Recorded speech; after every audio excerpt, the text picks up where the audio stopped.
Since July, Oppenheimer Park has been a site of protest against housing shortages in Vancouver. Last week, the city gave residents 24 hours notice to leave the area.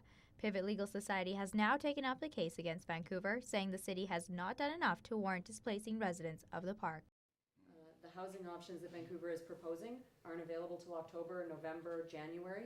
The shelter options are not sufficient and not available and not adequate to house people. The mayor did say plans have been put in place to offer alternative housing for those living at the park. Larkin, however, says that's not enough. The worst thing we can do for people right now is disperse them, send them back to the streets where they're alone. The mayor's office was unable to give us a comment today, but Robertson did say in a press conference last week that the living conditions at the camp are deteriorating. It's no longer safe to live there. However, when we spoke to residents of Oppenheimer Park today, they had a completely different story to share with us. No, but it is a safe place. The mayor needs to come down and have a look for himself and see the brotherhood, see that we're determined. Longtime resident of the downtown east side, Garvin Snyder, has been at the park since July. Although he has a place to live, he comes to the park in support of those who don't.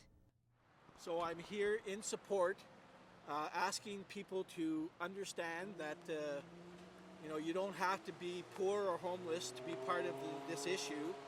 So our hope is that the City of Vancouver will come through with more options than just shelter beds, and that we can resolve this in a positive win-win for everybody. The court has decided to adjourn the case until October 6th, giving Pivot the chance to build a stronger case for residents of the park. Neha Prihar in Vancouver for BCIT Magazine. Playgrounds fill with kids as they head back to school this week. But back to school also means drivers need to watch their speed now that school zones are back into effect. All public schools, which are now back in class, will also be met with police officers in the school zones enforcing the 30-kilometer-an-hour speed.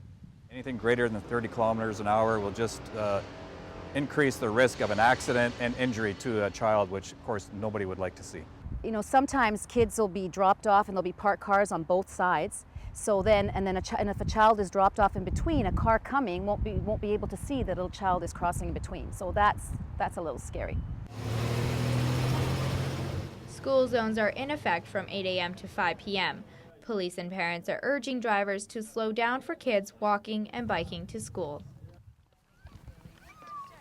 I would like to see the residential areas slow down, not just near the school, but outside of the school as well. We do live on the bike route, and I do find people don't always obey the 30 kilometers an hour speed limit. Take that extra 2 or 3 minutes to slow down when you're going through a school zone.